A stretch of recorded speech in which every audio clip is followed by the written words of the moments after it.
Welcome back to the Daily Drum on WHUR and Sirius XM Channel 141. I'm Harold Fisher. Summer is officially upon us. This is the summer solstice, the longest day of the year. Technically, it's the day with the most daylight of the year. But this also means summer fun and recreation for young people. And tonight, for Take Back Our Community Thursday, we're talking about programs for youth with the DC Department of Parks and Recreation. My guests are Thene Freeman, director of the DC Department of Parks and Recreation, and community activist Ron Moten, co-founder of Check It Enterprises and the DC Go-Go Museum. Hey, everybody. Thank you so much for joining the conversation. I appreciate it. Thanks for having us. Thank you for having us. Absolutely. So, Thene, let me jump right into this. I'm sure that this is a busy season for you. It's time for Parks and Rec to really ramp up things. Just kind of overall talk to me about what your mindset is going into the summer and providing opportunities for young people to stay busy and be engaged. So my mindset going into summer is to keep every child safe. And we understand with DC Department of Parks and Recreation, we serve young people from ages 3, which is our discovery camps, to 24 years old. And that's through our partnership with the Marionberry Summer Youth Employment Program. So we are engaging young people from ages 3 to 24 and actually 18 months with our co-op programs. And so with intentionality, our look is how can we ensure that we maximize the hours of the day where young people can stay engaged and safe.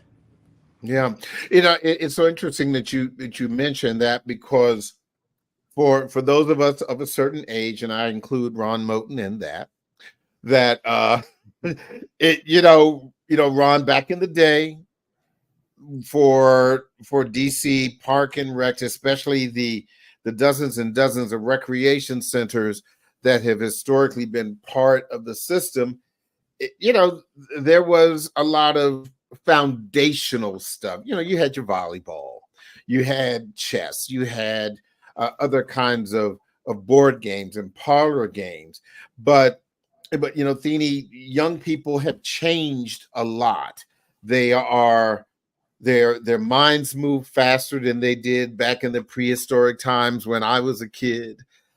How does the department this summer really keep the young people engaged and stay relevant for the modern young person?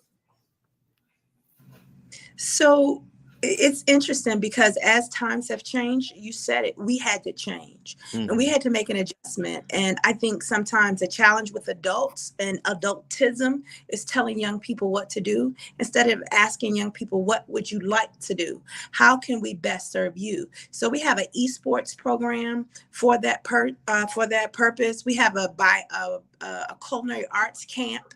We have a journalism camp where, we have a social media camp.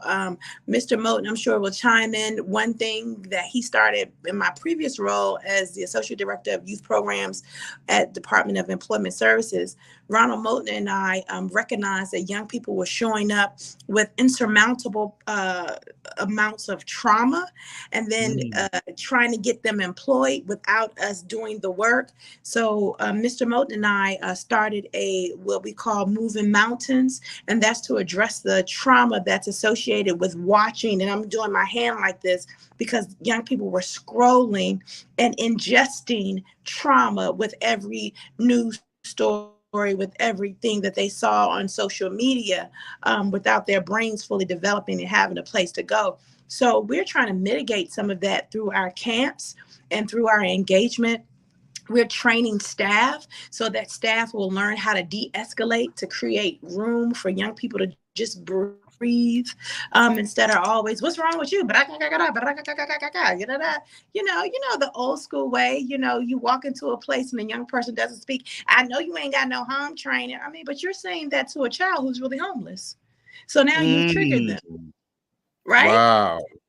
So with intentionality, even retraining the way that staff encounter young people.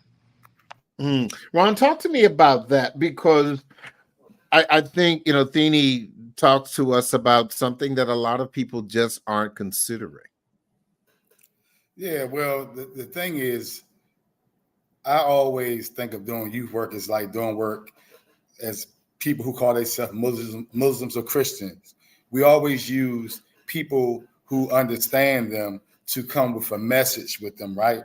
But with some discipline, right? And some structure. And then we try to get them in line with things that they like. I mean, you can do things they like, but if there's no structure and accountability, and it means nothing. So you have to infuse it with some structure and accountability. And that's what we did and still doing with DOES and Department of Recs. We actually have a cohort coming where we're going to be teaching people about financial literacy, but also we have Dr. Nevison who does that therapy, because a lot of people have seen so much violence and hurt people. So these people are hurt and they never heal and they hurt other people. So we want them to be held accountable. We also know we have to heal them. But the second thing is, like, you have these young people breaking in cars, stealing and doing things for money. So one of the things that we realized at Check It and the Go-Go museums, young people like to make money, right? So we're going to get into the creative economy. They love their cell phones. They love they love music. They love all these things. But when we took music out of schools and shut down all the clubs that young people went to, we took away their social life and structure. So we're bringing that back with the programs that teach them sound engineering, programs that teach them how to do photography like WHUR and make money off of it, right? They do all these things and that don't get no money. Or they use this device, this phone, as a destructive device. So we have to teach them how these cell phones and social media, right, can destroy your whole life or destroy someone else. So these are the things that we're doing in these boot camps that we're going to be doing this summer, and collaborate with different agencies like DPR, because a lot of times we just come together and do things. But we need these things to expand. We need to bring back more programs, more structure, where the young people are allowed to get this, but we're holding them accountable and teach them how to grow into adulthood, right, with some structure and accountability. Well, Thene, to Ron's point, and I'm looking at your website right now, the dprsummercamp.com, and I have to admit, there's a lot of stuff here. There are so many opportunities here for young people, as you said in the very beginning. You said 3 to 24, and it just, I mean, my goodness, this just goes on and on and on and on and on. I mean, there's, in my mind, there isn't a reason why a young person would not have something to do in the District of Columbia this summer. For example, help me with this.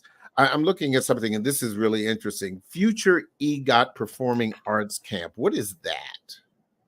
Well, it's just that, right? So we're telling our young people, like, we understand, like, we need, that's everything, right? To Mr. Moulton's point about the creative economy. And so how do we teach young people everything about the performing arts, from the back of the house where they're building stages, right? Because some people think about performing arts, either you dance or you sing. No, right. You build sets, you design costumes, right? There's production involved, like there's a run of show that's involved, all of that. And so the goal is to show young people, you don't have to just be the face, right? There's no table without legs, but everybody sees the tabletop and they forget that the most important component of the table is the leg, and let one leg go down. And so that's the same thing when you think about all of the back of the house things. So those are some of the things that we're trying to get young people involved and encouraged to participate in, so that they can see the many nuances.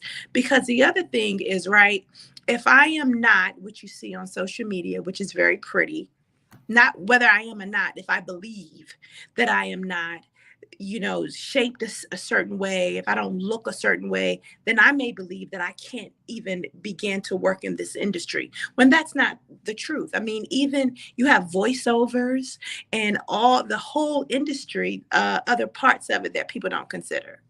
Yeah, because I was looking and I recognize that term, EGOT, Emmy, Grammy, Oscar, Yep. Tony, and I think that really is a big deal, because there were very, very few EGOTs, people who have won all of those. Whoopi Goldberg obviously comes to mind as one who has all of those things. But this is obviously a starting point. And then of course you have some of the things that we have seen for years and years and years, those kind of mainstays. Athene, Aqua Day Camp, my goodness, that is so important. It is, especially for African Americans who historically do not know how to swim and have a natural fear. And when I say a natural fear, please understand that, there's environment, culture versus what's really, what's real. So if I grew up in the church and I was raised that you don't uncover or expose your skin, then I'm not going to the beach, because I'm not putting on a bathing suit. Because if we have honest, right, they just started having bathing suits, full body bathing suits in recent years that you can get in Marshalls. If not, it was a specialty item that was a lot of money and you couldn't afford. Right.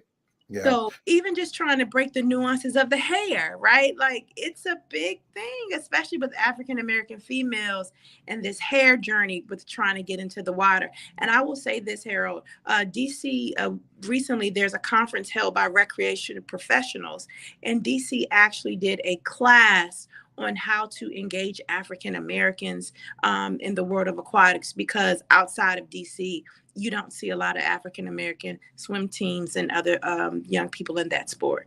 Yeah, and of course, big plug for Howard University, where they were in the headlines. Its swim team in the headlines, and that is really, really important. Ron, I swim. Right. Being born in DC, raised in Prince George's, and my dad went to Howard, and that was something that was really, really important for him to teach me. And so I think, as I said, that's a foundational thing, but that's also a life-saving thing, Ron. Yeah, well, it's a life-saving thing, and there's so many things that we take for granted that we would think our young people would know how to do, even like drive a car. Like, right. we used to learn that in school. So you got people who don't know none of they might can drive behind the steering wheel, but don't know none of the rules. So they put all of us in jeopardy, right?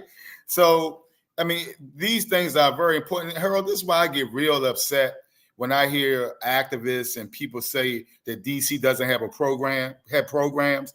I used to send children, when I had Pizza Halls, to college.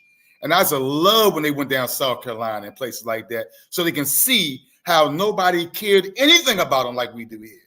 And not saying that some things couldn't be tweaked or can't be better, but it's an insult when people say that DC's not doing nothing for our young people. And the other thing I would say that we might want to do different, and what we're going to do when we open the museum, we're going to have programming, and we're going to work with the chief of police and ask them to refer young people to us, right, who are on the borderline or might need some help. And we're going to bring them in at midnight. And that's when we're going to be in the studio. So instead of them being on the streets, the ones that we're trying to keep off the streets, we're going to find something productive and have them doing it and make it fun for them. And then if they don't take it, that's on them. But we're going to do our part.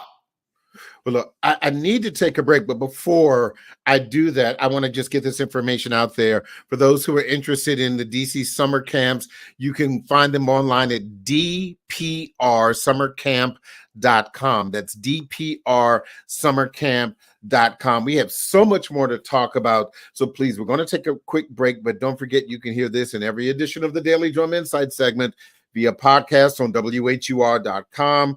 The Daily Drum will continue on Sirius XM channel 141. The Original Quiet Storm with John Mons is next. That's on WHUR. I'm Harold Fisher. This conversation continues on Sirius XM channel 141 in just a few seconds. Welcome back to the Daily Drum on Sirius XM channel 141. We continue our conversation on Take Back Our Community Thursday with Thenie Freeman. She is the director of the DC Department of Parks and Recreation, and community activist Ron Moten, co-founder of Check It Enterprises and the DC Go-Go Museum.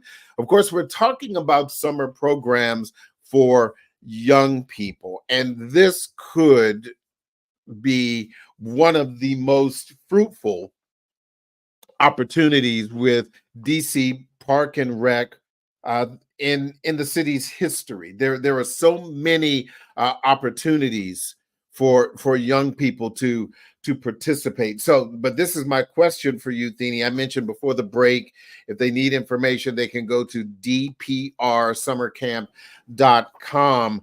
But do you have the resources? Do you have enough room for all of these innovative programs? So, the beautiful thing about partnership and the community, we build surrogates.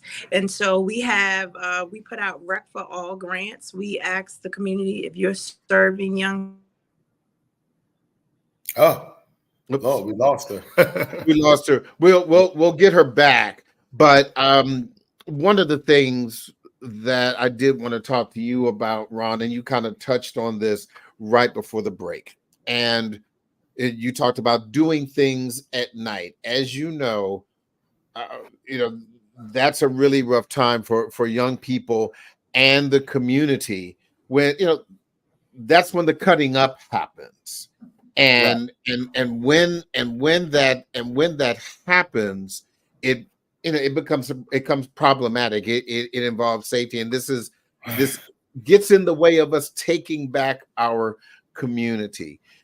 Talk to me about what happens during the summer and what your plan and what your thoughts are about helping to make this the safest summer for the community. So I would say this: sadly, we live in a time where it doesn't really matter whether it's day or night. Mm-hmm. But some of the places that our young people have to go home to, I wouldn't send my dog to. So sometimes you got to get them at nighttime, because that's when they're out there in the community doing things that a lot of times they don't want to do, or they just feel like, they following what's cool. Right now, the biggest guy, the coolest guy on the block, unfortunately, is the guy with the biggest gun in many cases. So we got to get those guys who think it's cool to be a fool, bring them in a place that's cool, and then activate their intelligence and have them use it in the right way. And programs like that, midnight basketball, and I would say this: it's not just about the basketball and the music and the creative economy. We giving them financial literacy. We give them coping skills. We give them ways to deal with mental health issues. We're doing all these things that will also deal with the pressures that cause our young people to do a lot of things that they do.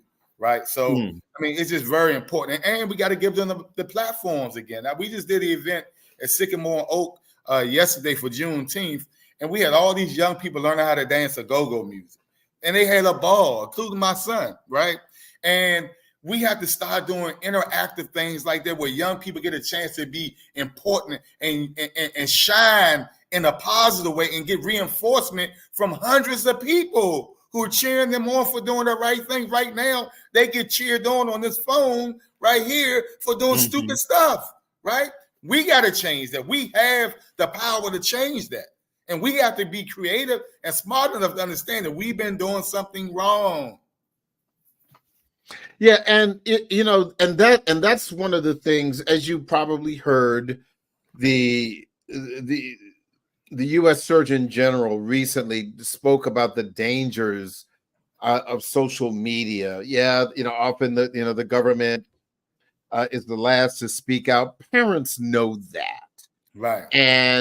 And even young adults know that. So from your perspective, how do you offer a balance between what we already know is a negative distraction, and because we know they're not going to get rid of the phones, we know that they're not going to get rid of the phones. And so how do the Ron Motons and indeed the Thenie Freemans, you know, have that interjection? How how do you deal with that? I'll tell you this. One of the things I've been trying to do and convince people in government and in the corporate world is we have to connect sister cities and cities together, right?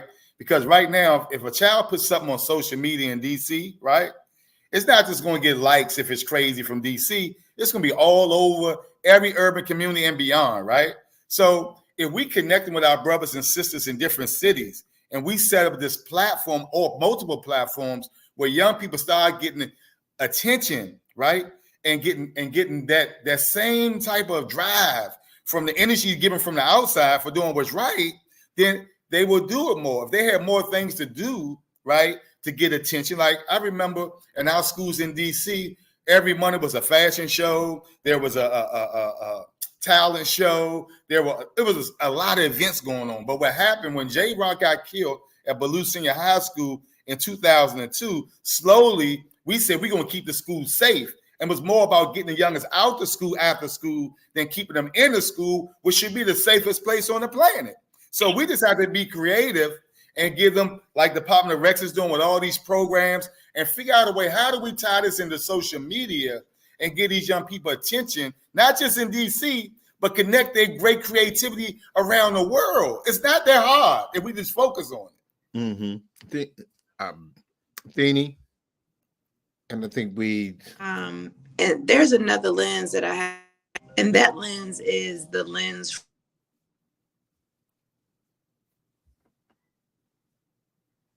I think we may have lost her again. We're going to go. Okay, Thanie, start over again, please, because we lost you briefly. Please go. You were talking about the lens through which you see this issue. Yeah, there's a therapeutic lens, right? Because parents are giving their children devices at 18 months and 14 months and very early to keep them busy so that they don't have to talk to them, right? But then then have you told your child, if I give you this device, you'll shut up, right? Yeah. And then how do we go back and counter that? Because that may not be the case, but that is an unintended consequence of that. And then now you got a 12-year-old, a 13-year-old who's used to having a device for entertainment. So I can go down whatever rabbit hole because I've been doing it since I was 18 months old. So then we have to retrain even the parents. But are they willing? Do they see it? Right? And when you see young people, 12 and 13, committing crimes, and then I'm not going to talk about how the parents respond because that's a different conversation, but we can all recognize that these parents, that there are some parents, a lot of parents who need a lot of help. Yeah. And I think, to the point of the summer camps, obviously your focus is on young people. And yes, I'm not negating, as you said, about, parental interaction and all of that. Yes, that is another conversation. It's an important conversation.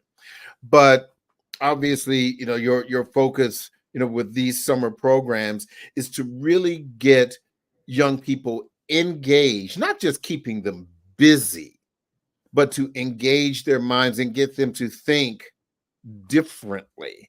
But I think one of the other things, Thenie, is that when you talk about safe spaces, talk to me about that, because I think that is another one of those long-standing things, not only with the DC department, but recreation departments across this country in urban areas are always concerned about creating safe spaces. That's right. And one of the things that I had to learn when coming, because every recreation center in our portfolio has its own personality, right? There's the What do you mean by that? Explain that. What do you mean by that? So there's the mama of the recreation center, the daddy of the recreation center. These are how the constituents perceive it, right? And so when you walk in, and so the personality of that recreation, it really depends on the staff there and how passionate the staff are. That's why I went back to training staff. And I mean, it's as simple as someone walking in the center and being acknowledged.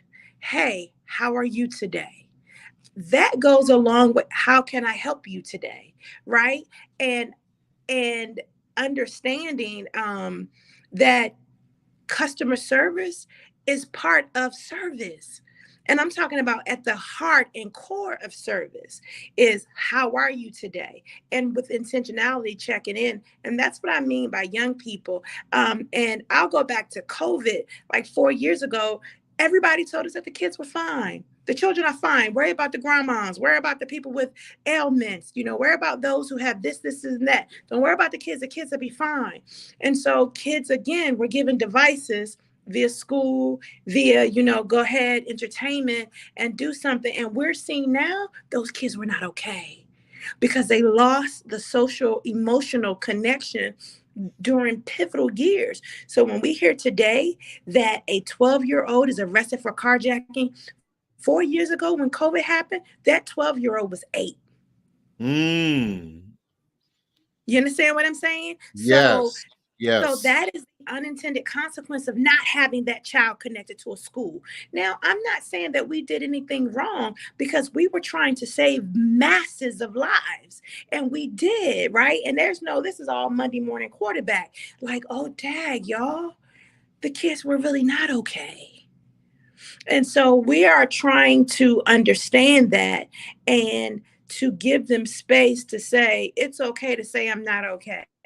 We're going back to something as simple that I'm sure you, Harold, is something simple as you, Mo, would tell to your toddler. Use your words, because our teenagers will shut down and they will withdraw and they won't tell you what's wrong with them, but then they'll act out. And so while the crime rate in DC is going down, that is a fact.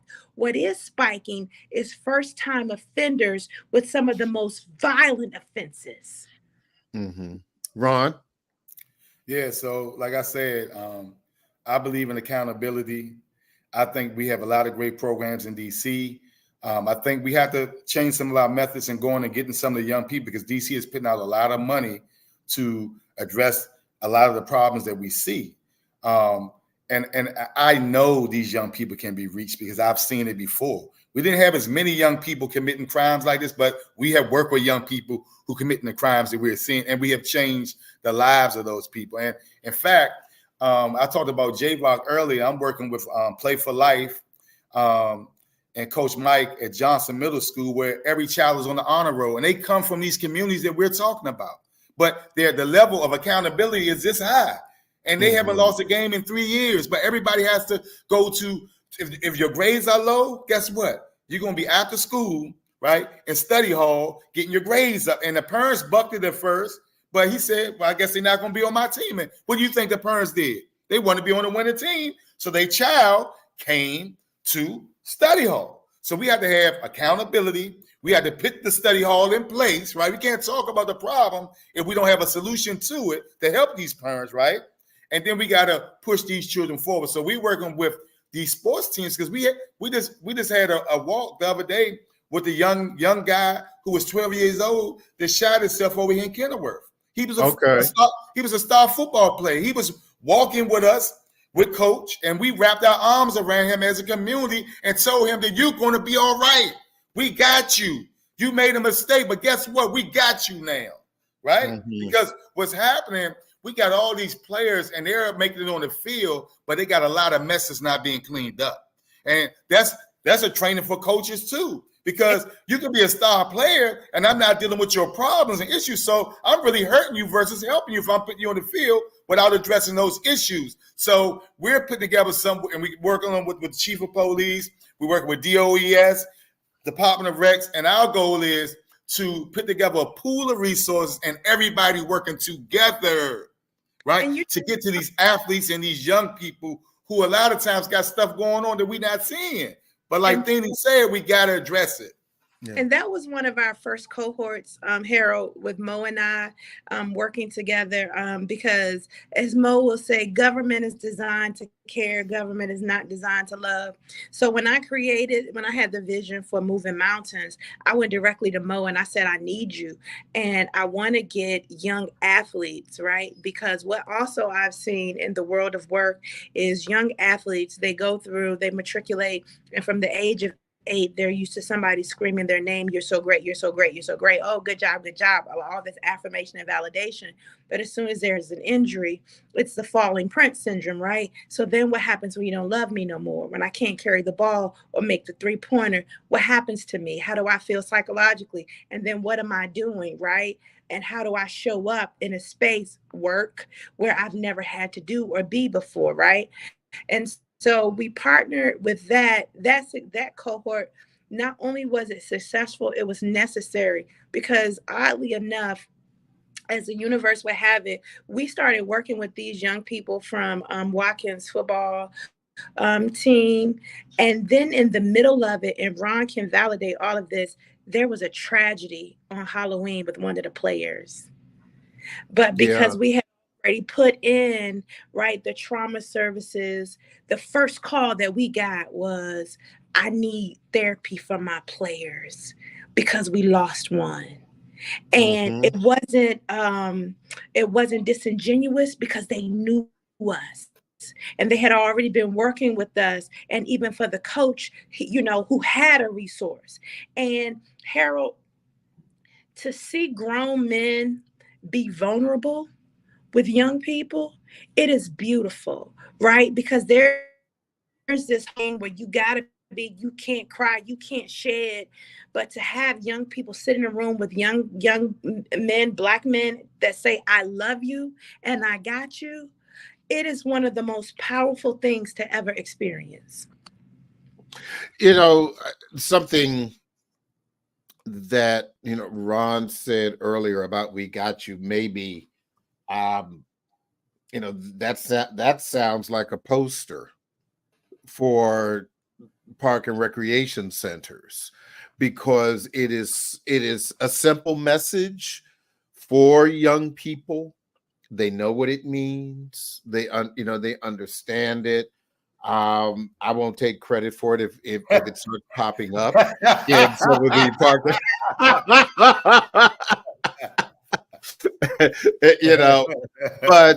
But seriously, I think that, we talk about summer camp. Yes, it's fun, it's informational, but as you just said, Thenie, DC Park and Rec really needs to look at some of continue, I should say, to look at the therapeutic reward for trying to heal this community, trying to save this community, trying to take back this community. I think that's really important. And Ron, I know you may not want to talk about all of this, but it's my understanding that you are also involved in helping the LGBTQ plus community, some of those young people. Can you share some of that? Because that's another part of this community that has, true or false, has felt ignored, felt neglected, and they are part of this community, no matter what your thought process is, whether if you're outside of that community. But talk to me about some of the things that you're doing with some of those young people who are now moving into adulthood. Yeah, so I worked with formerly a gay gang called Check It, and I took the leaders without any government funding, without any support, and was able to work with Chief Diane Grooms and Dion Reeder, who gave us a mini grant to spark something that was incredible, which took 200 members off the corner of Terrorize, what some would say, Gallery Place, to some of the owners, the leaders of the gang, starting a business with me where we own a quarter of the block on MLK Avenue now, and about to build the Go-Go Museum and Cafe out for our tenant, which is the museum. And we have other people renting from us now. To me, which is if it wasn't Ronald Moe, it'd probably be a story all over movies all over the world right now, right? Because I'm a Black man, straight black man helping some gay children. I think that might be. I'm just keeping it like it is. It's real. I don't come from the cloth. There are a lot of people who wanted to tell a story. But what I would say is these young people inspired me because when I was working with them, I was going through a lot myself and had lost everything. And to see what they went through as children and have nobody there for them, even in their community, because these children are considered what I would say, but some people say trash to some people. And they just left them that, like, a lot of this stuff is about class. It ain't even about race all the time, right? Absolutely. So these young men came from poor communities and nobody cared about them. Nobody wanted to be associated with them. And they asked me for help. I didn't go looking for them. And we stuck with it. And it just shows when you stick with young people, they can do. And it's not easy. Trust me, when you dealing with people who have been broken to pieces, it's extremely hard, brother. It's hard work, right? But to see somebody like KK, who's a transgender woman, who bought a house a year ago, and I said, you're not going to stay in poverty. You're going to take that voucher your mother gave you. You're going to take advantage of this program, and you're going to get yourself a house. KK bought a house in Deanwood for $400,000, and that's the type of conversation I want to be having with my people. I don't want to tell them to live in poverty for the rest of their life. I don't want to tell them because you went through something that you got to stay down. I want to tell them that you have greatness in you, and your experiences that you've gone through can make you great if you just try. And I think in our city, we gotten to the point of entitlement where everybody who's been through something, we use that as an excuse to do the wrong thing. And it's addictive. It is addictive. And we got to stop it. Yeah, I think these young people have shown if somebody just try a little bit to help them. And a lot of them didn't make it like the ones I'm talking about because they didn't get the help. And they made it past 25 with no help. They deal with all their trauma. Some of them were raped as children and had mothers on drugs, father never been in their life. And people tell them that something's wrong with them. And then they, broken to pieces, right? And some of them still made it without any help. When I say help, any services until after they were 25. See, Thinny, this is what I was talking about, the therapeutic nature of a park and rec, where on the surface, yes, summer camp fun, yay team. But they're obviously, just like Ron was talking about, whether these people are from the LGBTQ community or kids who are from uptown, downtown, around town, whatever. But if we see them get involved in these kinds of foundational programs, you're going to touch them wherever they're coming from to show them something beyond the negative. Absolutely. And so the thing about it, and I will tell anybody, you don't choose young people. They choose you. And they choose you because they trust you. Sometimes young people will watch you, they will observe you, and then they'll walk up to you and say, I want you to be my mentor. They've chosen you, right? I need you to help me, right? They've chosen you. Ron, the story is he was contacted by members of Check It, and they cussed him out for not helping him, which was a cry for help, right? But so on surface, number one, when you want to work with young people, you better show up truthfully because they can read you and they can determine whether or not you really are for them, or do you really have them, or do you just check boxes? And so in all of our programs within DPR, the staff understand you are building mentorship, and hopefully mentorship for life. Hopefully when this young person has surpassed the age of us to serve them, they are calling you and coming back to see you to seek counsel, right? That's the testament of where you truly effective. And I'm sure, Harold, you can think about a time you were riding down the street and something your third grade or sixth grade teacher came to mind that was really influential in your life. You may not have ever seen this person to say, hey, Dr. Such and Much, you changed my life. Something you did or said gave me a different perspective. And so that's why I say we're retraining the staff so that staff can understand every encounter is the encounter, because it makes a determination of whether a young person leaves this recreation center and does something stupid or stays here so they don't do anything stupid. And I would say this, when we had one of the most successful organizations dealing with young people in this city, when crime went down at all-time lows from 2008 to 2012, one of the most guiding principles that we've put upon our members of our organization was that this is not a job, it's a ministry. And when you come to do this work and you work with young people, you cannot look at it as a job. It has to be a ministry standpoint and mindset, because when that phone rings at 3 a.m, I told my staff, you got 2 times for a child to tell me that phone rung and you didn't answer. Nobody answered. Yeah. Yeah. So because they gonna call when they need you. When you don't answer, then that's when that abandonment kicks in. And when the abandonment kicks in, woo, man, what it does to a young person's soul sometimes, and how they respond to it with that anger, because they've been through it before, abandoned over and over again, is the worst thing you can do. And you're no different. And you're no different than any other adult that's promised to help me. Yes. Yeah. Which brings me to another question or issue, Feeny. There are people in the community who are trying to offer assistance. Are there volunteer opportunities yes. for the summer programs? And if so, what are you looking for, and how can people volunteer? So on our website, DPR's website, we do have volunteer. You go through the same background check that you would go through because, you're working with children or vulnerable population. But we have environmental programs. We have gardening, the aquatics. We have parks.